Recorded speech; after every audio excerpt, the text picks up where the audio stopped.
Hello and welcome to the Welborne podcast. We're inviting you to join us on a journey 17 years in the making, which will eventually culminate in the creation of a new place here in Hampshire.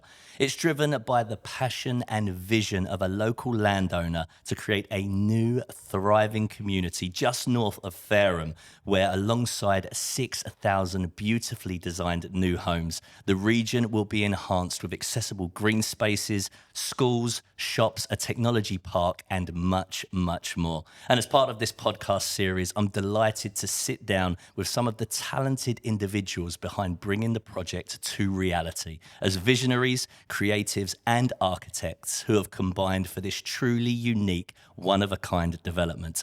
And it's great to have in the studio with me here today one of the partners from Knight Frank, Charlie Dugdale, who are providing property services to the Welborne project. So Charlie, it's great to have you here. It's great to be here. Thanks very much, James. So first and foremost, Charlie, it's about us getting to know some of the individuals behind the project Welborne, which is going to have a huge impact, of course, in this region. So tell me how Knight Frank became involved with the Welborne project. Knight Frank and me personally have been involved, I think, since 2016. I met Mark and one of his colleagues then, David Griffiths. We were invited to support the project from a number of development consultancy service perspectives. And I think we had a meeting of minds from the very start. I think I was Knight Frank were bringing something slightly different to other property services companies, really recognizing the long-term value in a landowning interest in development. Now, I know you was involved with the Build Better, Build Beautiful Commission that happened previous to your involvement with Welborne. Tell us a little bit about that and how you've been so pivotal in supporting this landowner-led development that is Welborne. Yeah, so the catchy title, Building Better, Building Beautiful Commission, that actually came about in 2019. And it was a government commission to, well, I suppose to pose the question, how can government support more better development? And the commission recognised something early on. They did a full sort of annual, 1 year study of development of projects around the country, and looking at some global examples as well. And their early realisation, which is one that I had myself, which was there's this key ingredient in all the good projects that they admired, and it was this long-term landowning entity, and that was witnessed in a number of historic domestic examples, such as how some of central London was supported by what we now think of as some of the great estates, but also local governments supporting really good quality development. Edinburgh Newtown is one of the earliest examples of what was then an urban extension. I've got to give a shout out. You said Bourneville as well. I'm a big chocolate fan, so that immediately hit my emotions. Yeah, we mentioned earlier, didn't we? Bourneville, led by Cadbury as a company and as a family. And there, overseas examples. I came across one recently, Kayala in Guatemala. It's a fantastic project. Serenbe in Georgia, America. Jindee in Western Australia. And I think when we look at those examples, most people think, how did that come about in design terms? And they think about the architecture, and they all include fantastic architects. But I think they miss typically this landowning entity. And what that does is it creates a long-term time horizon. And for me, working with the commission, they were one of the first entities that recognised this. And so they then went about providing recommendations back to government on how more development, more stewardship-led development could be encouraged. And I was lucky enough to be involved. We were invited to do a lot of the research and provide the evidence base behind those recommendations. So how did the housing sector end up so far away from what we thought it was a good idea initially? It maybe wasn't recognised what the vital ingredient was. And maybe slightly by chance of the way property interests work. So, for example, in Edinburgh, we mentioned they have this thing called Fewhold, which we don't have in the UK, which creates a longer term income. And the same thing happened in maybe more of our listeners know London than Edinburgh. I don't know. I'm a big fan of Edinburgh myself, but in London, it was built out by way of license, and so typically the Grosvenor Estate would grant a builder 65, 70 odd years license to build and sell property.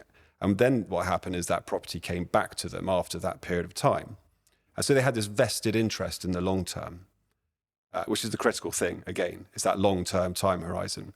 And because of that, it was an obvious conclusion to them to start investing in the place, the parks, the retail, the design, everything like that. So how do we encourage a long-term time horizon? How do we replicate that back in our model? Is the sort of question I've been asking myself. But sorry, it's back to your question. How do we lose that? Well, shareholders, corporate entities. This is the structure that we live in, which encourages short-term thinking. Shareholder return happens over the reporting cycle, year by year by year. And it's a vested interest that's quarter. actually detached from the project, the real entity. Yeah, so put yourself in the shoes of a house builder that is judged by the return on capital it can create for its shareholders. It buys land, it needs to build it out as fast as it can to return that capital as profit and dividends back to shareholders. So what creates the shortest term best return was speed of delivery, and profit is more directly delivered through cutting costs, frankly, than it is by driving value. And so the business starts to reward all of the people that operate within it for cutting costs rather than building value. And so you can imagine the conversations that are happening internally within a house builder. The construction director says to his managing director, "Good news, boss, I've worked out that if we build a slightly smaller window, we can save a buck. We can save a buck." And my sales director is saying we're not actually losing that buck when we sell the house. It's not discernible. And so they get rewarded for that. And then a month later, they come back and they've maybe saved a few more quid somewhere else. And over time, they start producing much smaller windows, or they start producing buildings with slightly poorer materials. And they've lost the sort of the holistic view that together, all of those elements would have actually added value. And it starts to create a very sort of short-term business cycle, business structure that isn't delivering the sort of high quality outcome that I think most people would hope for. As part of the Welborne project, you spent time with Buckland Development, you spent time with Mark Thistlethwaite. It must also come down to the fact that there's a pride in their area, the region that they're from. With regards to Mark, this project is in his backyard. He wants to see it flourish, and I guess the whole region benefits from that flourishing. Well, I'm sure you'll put that question to him when you ask him. Oh, well, of course. But did you feel it in the initial conversations that you had? Yeah, definitely. And I find it hugely heartening when I do meet people that have that sense of local pride, and it comes with being a landowner. I see it in almost all landowning interests, and that's why my work is so focused on enabling them as a group, as an entity. And that can be the Church of England, it can be a university, it could be local government, people that have a real pride over their local area. And what I find in the private landowning interest, that 9 out of 10 those conversations break down early on, and that's often, frankly, down to our tax regime.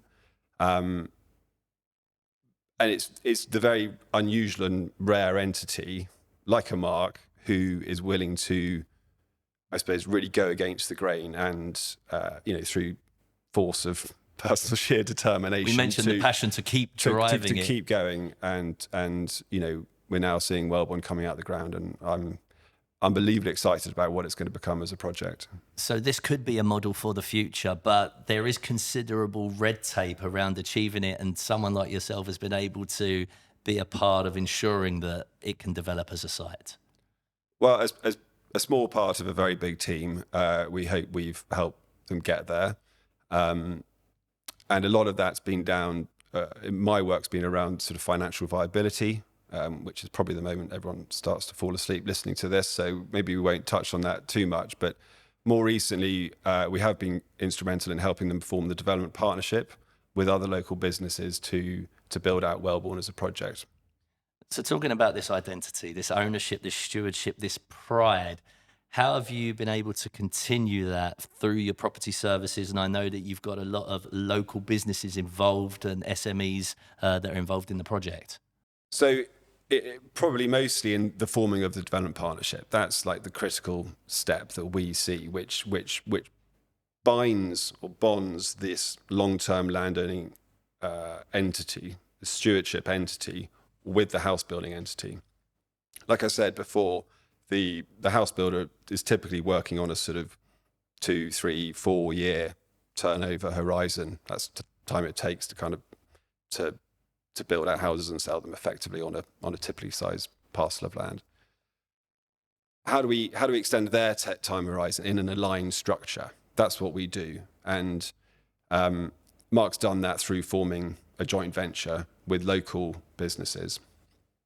And in a true joint venture, you're in a company together, you're doing it together, you win and lose together, you're standing shoulder to shoulder. But taking it from a single parcel to one where that partnership will endure for the whole project, Welborne, 6,000 homes, it's going to be 30 plus years to build. So an SME builder that might normally have a site of 5 to 50, maybe 80 homes at a time, that's only going to take him 2 or 3 years to build out. So by the joint venture being seeded with land and with a future stream of land over the length of the project of Welborne means that house builder then has a care, not just to the first house on a parcel, the last house on that parcel, but actually to the last house that's built at Welborne. Yeah. So they're then thinking 30 years, how do we work together as a team to make something fantastic? And when you start to extend the time horizon of the builder and the landowner in partnership, it aligns with placemaking timescales. And that's when good things start to happen. And this continued long-term relationship, I guess, means that you're going to find building developers who are not going to cut corners, be looking at where the money can be etched from either side. Precisely. Because it's over a long period of time rather than a quick buck. You got it. That's exactly right, James. Sounds fantastic. Why is it that some new developments, though, are criticised perhaps for also being soulless, like when we look at them, and how is Welborne as a project going to be different? It's a great question. I mean, to some extent, I think that's a function of the model that is operational around the country. House builders are there to build houses. They're rewarded for that quick return to shareholder value. It's, they're very good at building houses and selling them and getting good consumer satisfaction. They're doing a great job, and I don't think they should be criticised in any way, shape, or form. But place isn't just the home you live in. Place is everything around it. And I was listening to another podcast the other day that was... Can't be as good as this one. Won't be as good as this one, but it was referring to like building new settlements and design as, I think they refer to it as a fruit loaf. You've got to have these, raisins, currants, sultanas, etc., within the sort of slightly more bland background in order to have that interest. And in a place like Welborne, it will be the village centre. It will be the well-designed buildings in amongst other more normal, should we say, buildings. And house building doesn't have normally the time horizon to justify doing that. Yeah. So when planning an urban extension, they're going to do their very best to design out a shop or an office or a cafe. That's not in their interest. It's not, in their eyes, adding value to their bit of land that they're building. Whereas Mark's got the time horizon as a landowner that will holistically provide value to the wider project, and therefore he wants to do it. And the SME builders are sufficiently flexible to work with him to deliver his vision. So you've got the SME builders that will work on the housing project as well as more of the communal buildings and how they're going to strategically play a role in Welborne? Well, they will, and they'll be adaptable to work with the team here to deliver the landowner's vision. I think actually when it comes to the local centre, it may be directly contractor built, just so we're not taking our house builders away from doing what they do best. But I think they would be happy to. Like I say, we have formed genuine partnerships to deliver the overarching vision. Does it become more complex for you, linking all these services together to maybe keep it more harmonious, or does that also fit into the Welborne identity of not being formulaic in what's being delivered? Yeah, I mean, I think by bringing together aligned interests, you're working to a common goal, and it's already, and it's still early days in the project, but it's already been amazing the kind of conversations we're having. Ordinarily, if you go to a house builder site, there are different flagpoles up. The different house builders think that it's their brand that's selling the home. Yeah. And there's frankly slit each other's throats to try and get a sale. Here, the conversation's all been around how do we present Welborne as a place to people. Any brand is completely subservient to that, and that's just amazing to me that sort of behaviour is already emanating out of just a strong partnership. And we're quite careful to blend our partners with them, I suppose, having different interests. Each has slightly different skill sets, and they all like any team, you don't want it to be filled with people who are all the same. And I think there's a diversity of thoughts. There's a willingness to really challenge the norm at Welborne, and I, as I said, I think it's going to produce some amazing results. And so, as these ideas on whether it be attention to detail or attention to stewardship and care trickle down from Mark Thistlethwaite all the way down the chain through you, what's the feedback process like on that to ensure that everything is just as we want it to be for this community?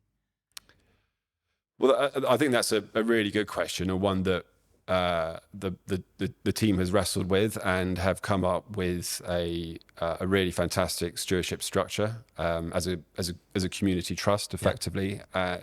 And it's really important that the community has the agency to inform the project going forward and to be the steward of that project. So when you say community, do you mean the wider community in this region, or are you talking about the residents that are the first phase and then the people forwards? That will live and work in Welborne? So I think having that circular feedback the whole way through the project, and the project we're thinking of now in kind of construction building terms, but it's going to be a community.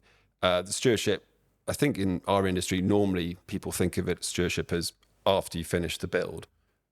My point, I think, is really bringing that stewardship to the whole build project as well as afterwards. And so, Welborne Garden Village Trust needs to be initiated at the start to ensure that the community, the first resident to the last resident and every future resident is looked after, but has their own agency. And there's a gradual handing over of devolution of that agency from the landowner, who keeps his hand on the tiller until it's kind of time to hand over the keys to that community in the future.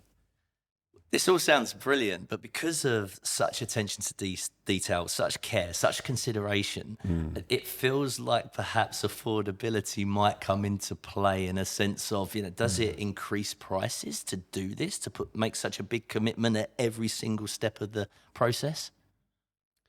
Yeah, that's a really good question. It's an important question. It's one that I know the team here is wrestling with, because it does cost more to build better. It is rewarded in the sense that people will pay a bit more, but in doing so, does that alienate parts of society, which are hugely important parts of society? And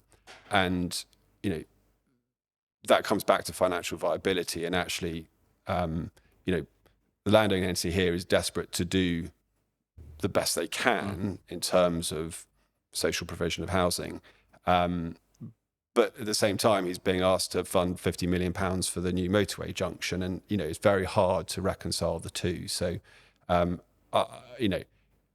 it kind of goes back to a lot of the recommendations that we made to the government about supporting this kind of development. How do we encourage people to recycle funds so that those funds can start to flow into social housing?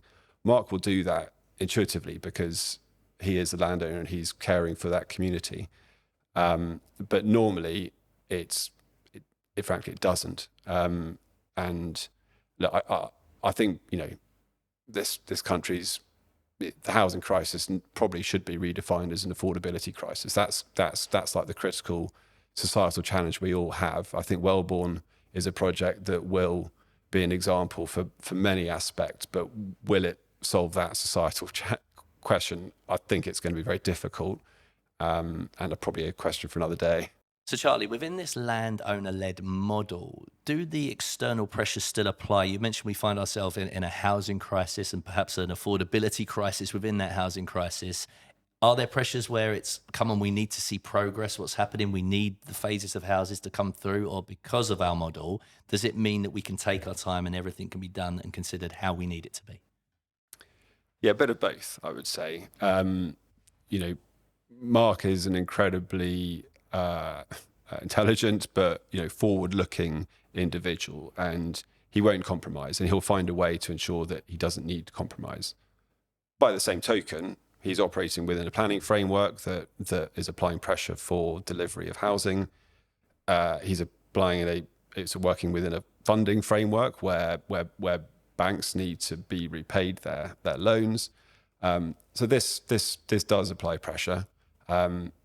Compromises may be necessary at certain points, but if anyone's going to find a way to navigate through that, I think Mark's the guy to show us the way to do it.